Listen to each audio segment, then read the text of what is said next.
The twin suns of Zerion 7 blazed mercilessly overhead, turning the endless dunes into a shimmering sea of molten gold. Marcus Vale pulled his weathered cap lower over his eyes, squinting against the glare as he trudged through the shifting sand. His cargo run to this forsaken world was supposed to be simple: drop off the medical supplies, collect payment, and get off-world before the authorities noticed. But nothing was ever simple in his line of work. The wind carried something unexpected across the desert, a sound that made him pause mid-step. It was faint, almost lost in the howling of the sand-laden breeze, but unmistakably organic. A whimper, followed by what sounded like crying. Marcus adjusted the strap of his rifle and changed course, his boots crunching against the crystalline sand. What he found beyond the next dune stopped him cold. Kneeling beside two magnificent creatures that resembled oversized felines with iridescent fur was the most beautiful woman he'd ever seen.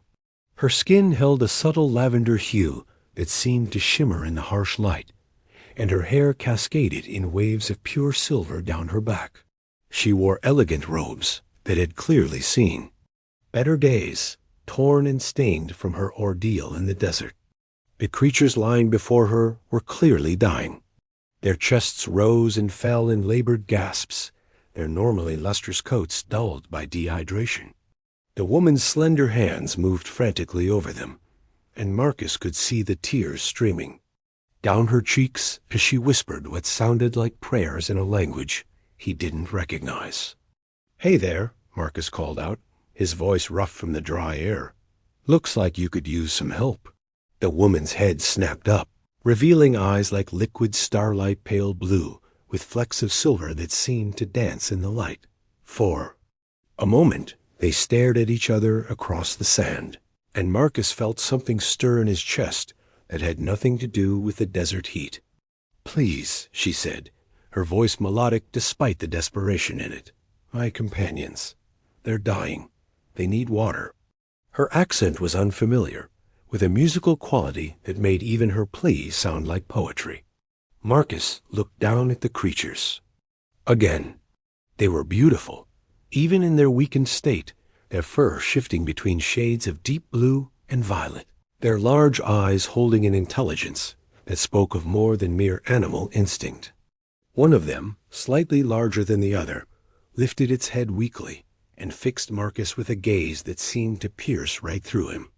Without hesitation, Marcus unclipped his canteen from his belt.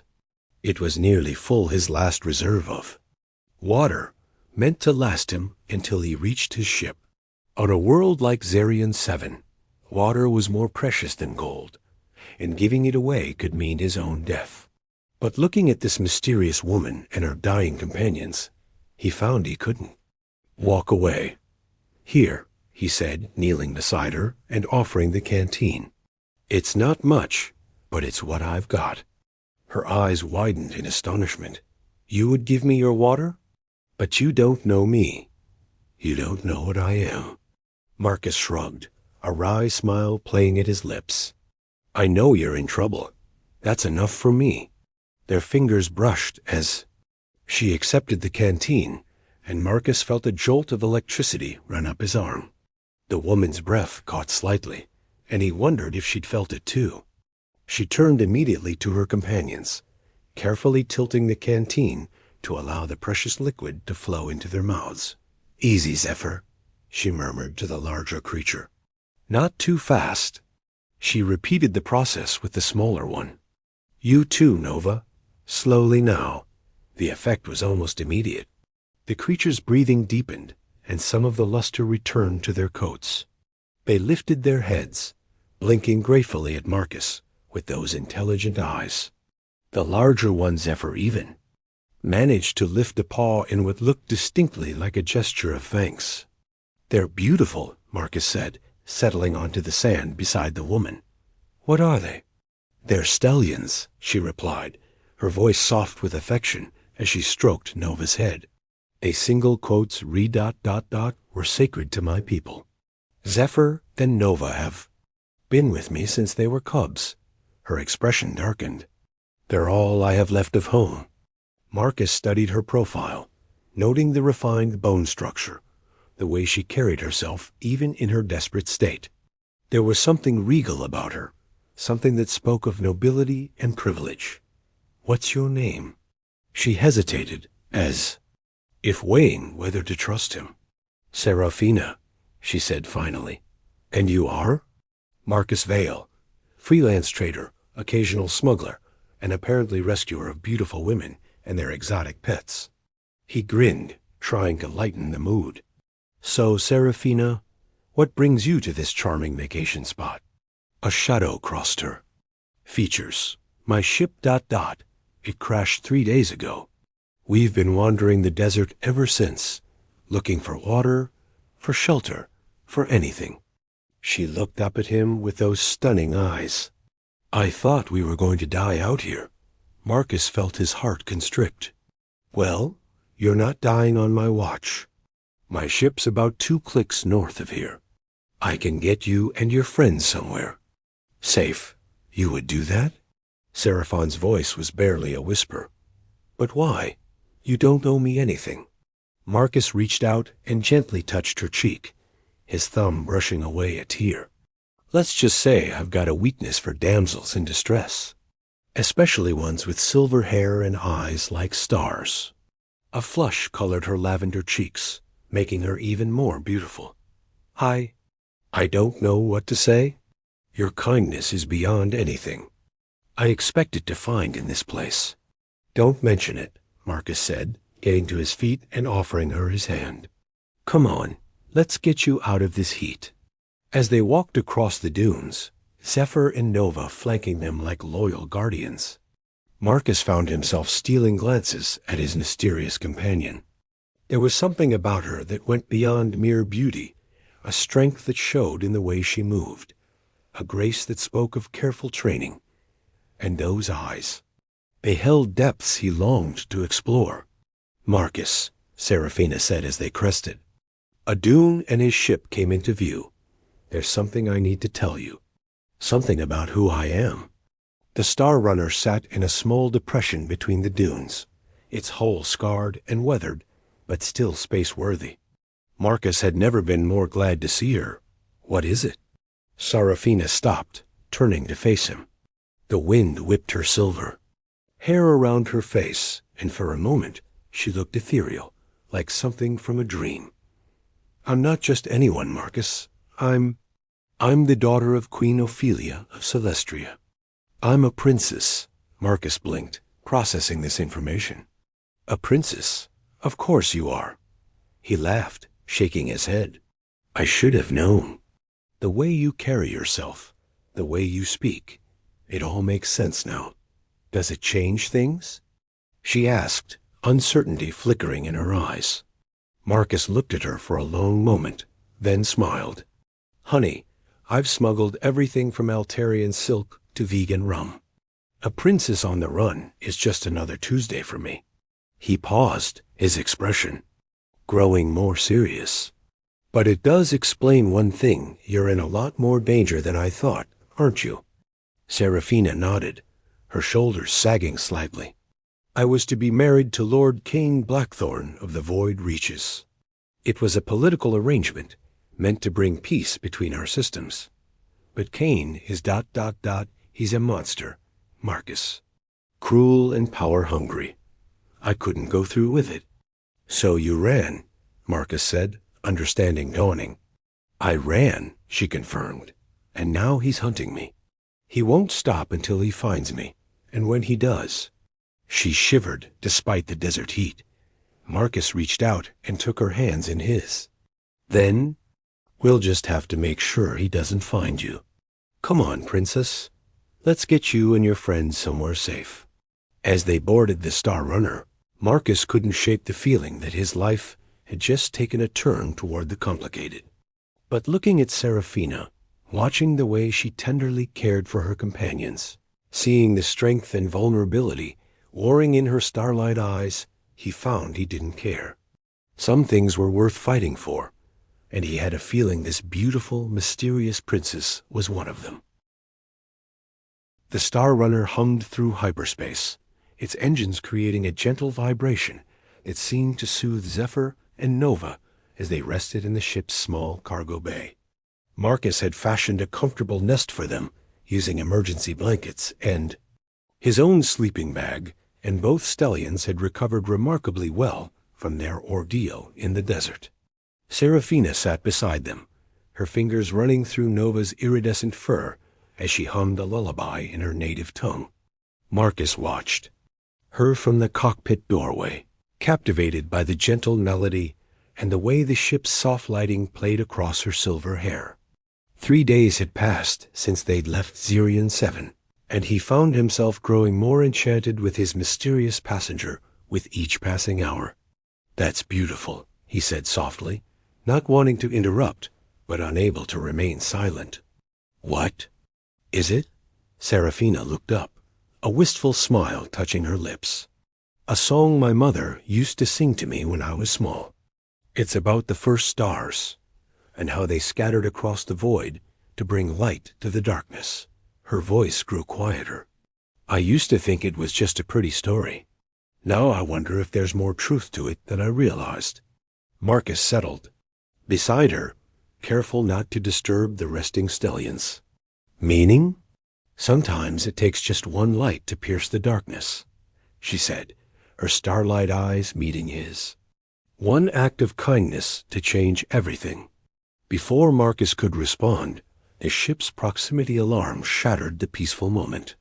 His blood ran cold as he recognized the harsh staccato pattern. They were being scanned by military-grade sensors. "Stay here," he commanded, leaping to his feet and rushing to the cockpit. The scanner display made his heart sink. 3 ships had dropped out of hyperspace behind them, their sleek black hulls bristling with weapons. The lead vessel's configuration was unmistakable, a Void Reacher heavy cruiser, its hull bearing the Crimson Fist insignia of Lord Cain Blackthorn. Serafina peered at his shoulder, her face pale as she took in the display. "He found us," she whispered.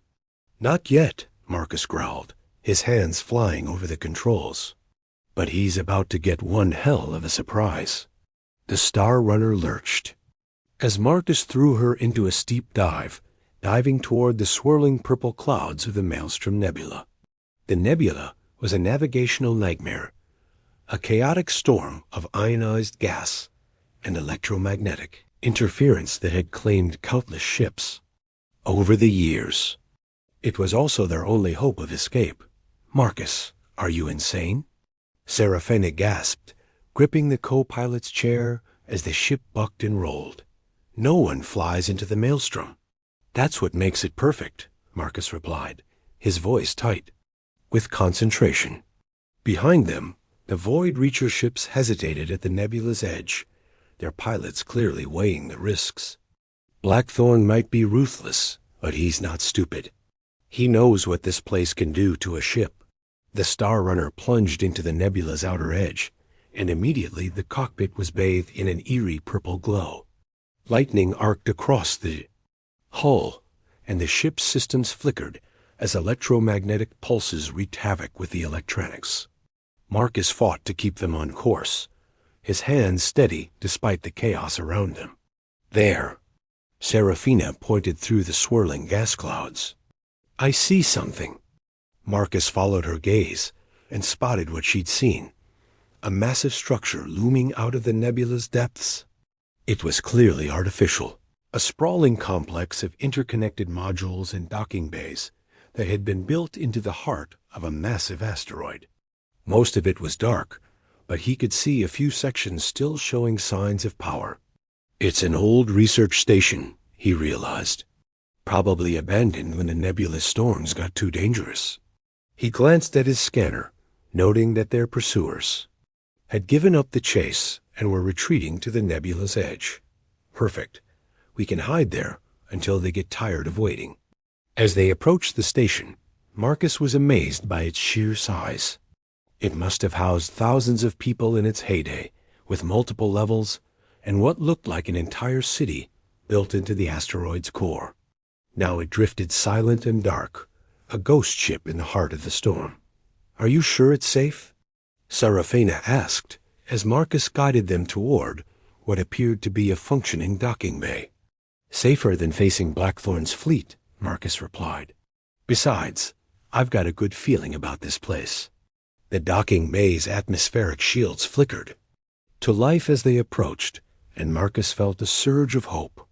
Someone or something was still maintaining the station's basic systems. They settled into the bay with a soft thud, and Marcus powered down the engines.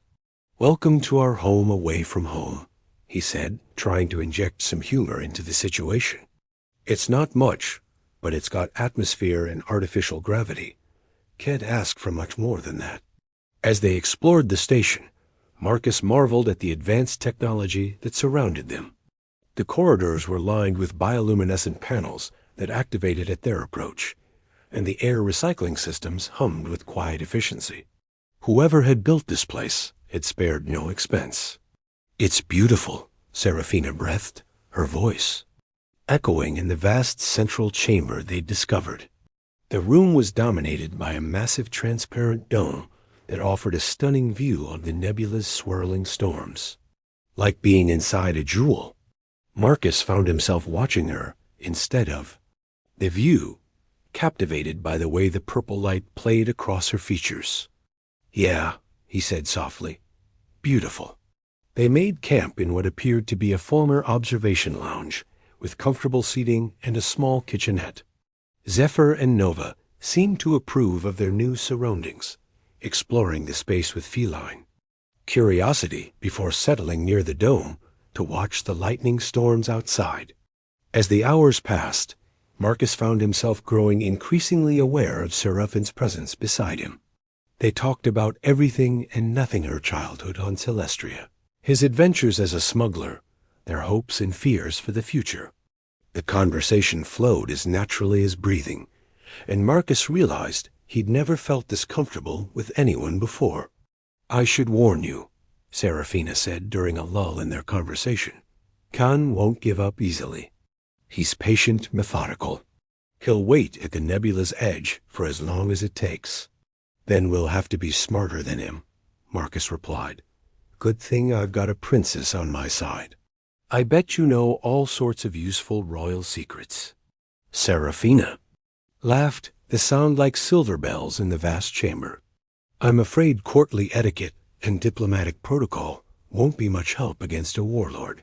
"Don't sell yourself short," Marcus said, reaching out to tuck a strand of silver hair behind her ear.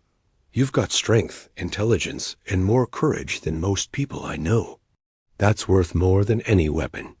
The touch lingered, and Marcus felt the same electric current he'd experienced when they first met.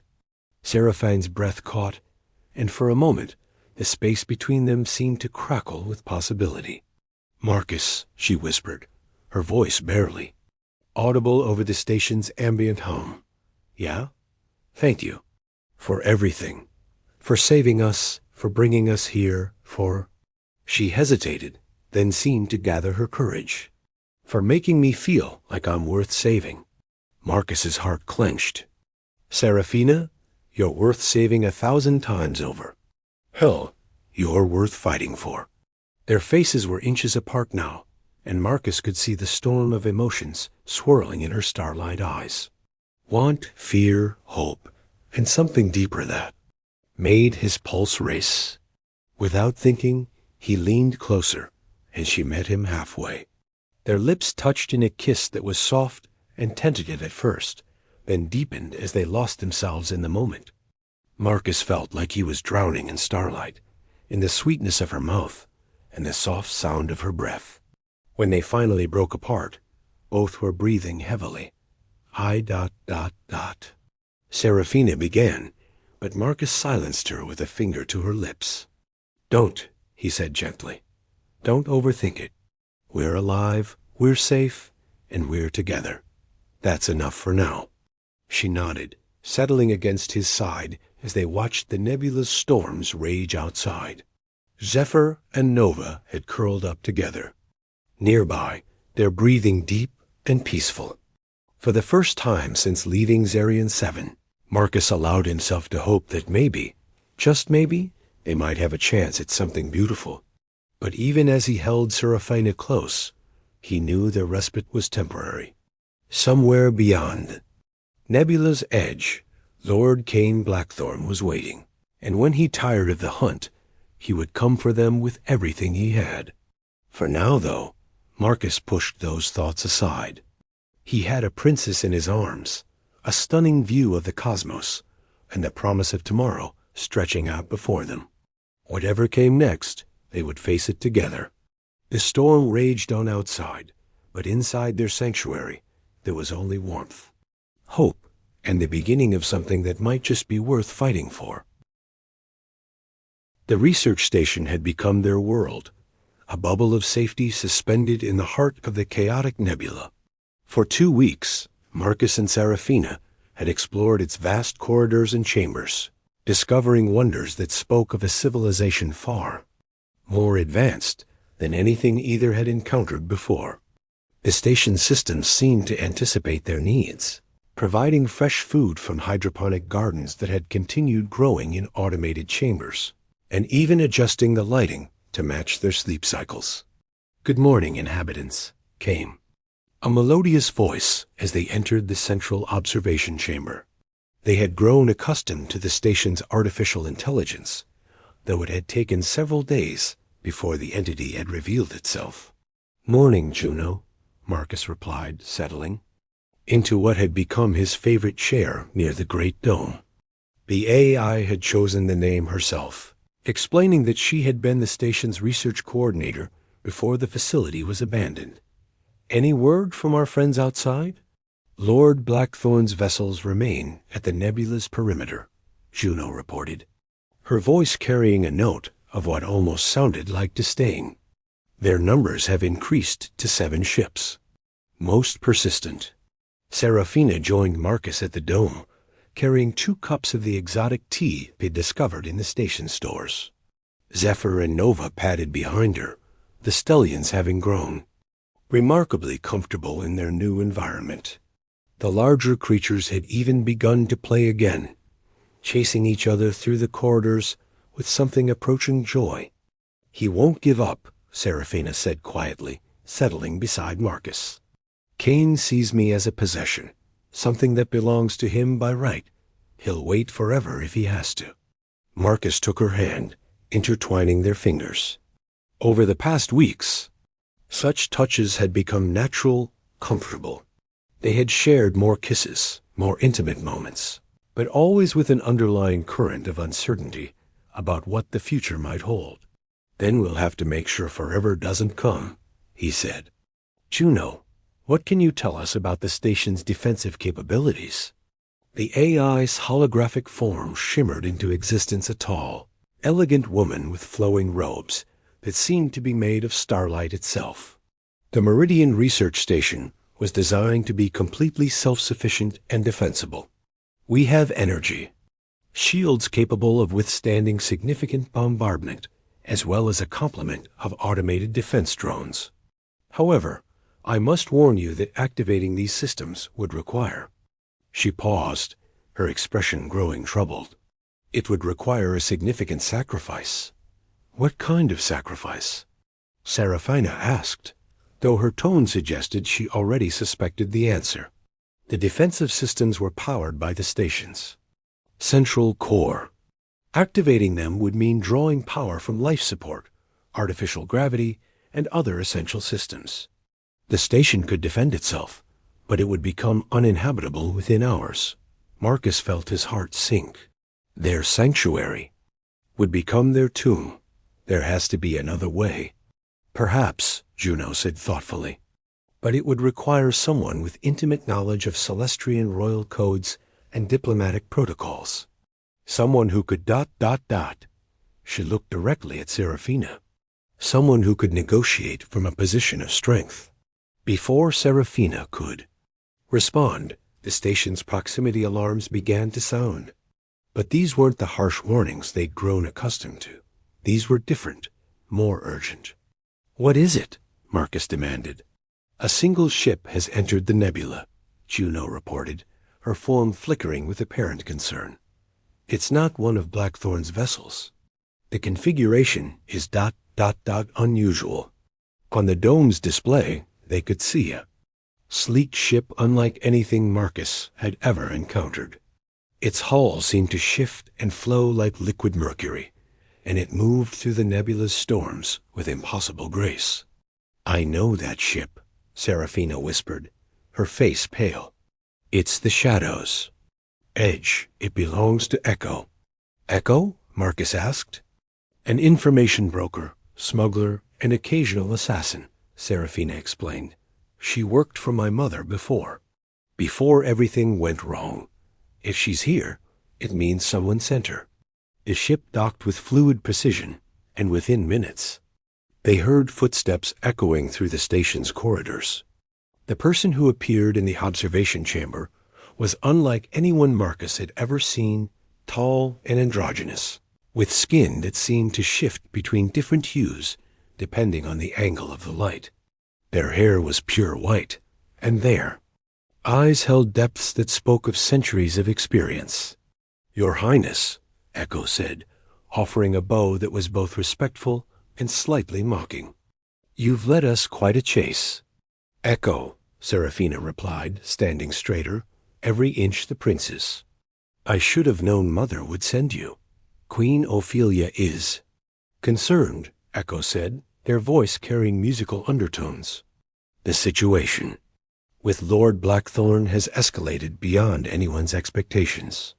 He's threatened to declare war on Celestria if you're not returned to him." Marcus felt anger surge through him. "She's not property to be returned. She's a person with her own choices." Echo's strange eyes fixed on him, and Marcus felt as if he were being dissected. "And you are the smuggler who has complicated an already delicate situation. Marcus Vale, wanted in 7 systems, suspected of everything from gun running to tax evasion." "Guilty as charged," Marcus replied with a grin, "though I prefer to think of it as creative accounting." "Echo," Serafina interrupted, "what exactly does my mother want?" The information broker's expression grew serious.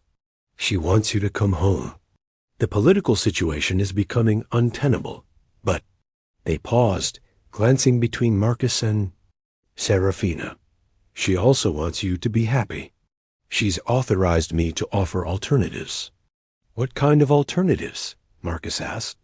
"Queen Ophelia has been in secret negotiations with the Galactic Council. If Princess Serafina were to marry for love rather than political convenience, and if that marriage could be presented as strengthening Celestria's position in other ways." Echo smiled, and the expression was both beautiful and terrifying. "Well, there are many paths to peace." Seraphine's hand tightened in Marcus's. "You're saying Mother would accept Marcus?" "I'm saying your mother is a pragmatist," Echo replied. "Marcus Vale may be a smuggler, but he's also a man who risked everything to save you. That counts for something. And with the right backing, the right connections, he could become quite respectable." Marcus felt his head spinning. "Wait, are we talking about marriage here? Because I feel like there are several steps we're skipping." Serafina turned to him, her starlight eyes shimmering with unshed tears. "Marcus, what I feel for you, it's real, more real than anything I've ever experienced. But I won't trap you in a life you never chose. You're free, and freedom's precious." Marcus looked at her, really looked at her. He saw the strength that had carried her through the desert, the courage that had driven her to flee an unwanted marriage, the kindness she showed to her beloved stallions. He saw the woman who had shared her deepest fears with him, who had kissed him under the light of an artificial star, who had made him believe in something greater than himself. "Serafina," he said softly, "I was never free before I met you. I was just running from one job to the next, one planet to the next, never really living. You didn't trap me. You saved me." He dropped to one knee, pulling out a simple ring he'd fashioned from a piece of the station's crystalline metal. "I don't have much to offer you. I'm a smuggler, a rogue, a man with more enemies than friends. But I love you, and I swear I'll spend the rest of my life proving worthy of you." "Marcus," Serafina breathed, tears streaming down her cheeks. Yes, yes, of course, yes. As he slipped the ring onto her finger, Echo began to clap slowly. How wonderfully romantic. But I'm afraid we still have the small matter of Lord Blackthorn's fleet to deal with. Actually, Juno interjected, her holographic form materializing beside them, I believe I have a solution. The station's communication array is still functional and quite powerful. If we were to broadcast the engagement announcement across the galaxy, along with certain diplomatic information I've been holding in reserve. What kind of information? Echo asked, suddenly very interested. The kind that proves Lord Blackthorn has been violating several major treaties. Juno replied with what could only be described as smugness. The kind that would make him a wanted man in civilized space. Marcus grinned. I like the way you think, Juno, but will it work? Oh, it will work, Echo said, their eyes gleaming. Trust me, I know exactly what buttons to push. By the time I'm done, Blackthorn will be so busy running from the authorities that he'll forget all about his lost bride. As the three of them began to plan, Marcus felt Seraphine's hand slip into his. They were still surrounded by danger, still facing an uncertain future, but for the first time since leaving Zarian 7, he felt genuine hope. Are you ready for this? He asked her quietly. Seraphina smiled, and it was like watching the sun rise over a new world. With you, I'm ready for anything. Outside the dome, the nebulous storms raged on, but inside their sanctuary, the future was bright with possibility. They had love, they had allies, and they had each other. Whatever came next, they would face it together. The hunt was about to become the hunted, and Marcus couldn't wait to see how it all played out.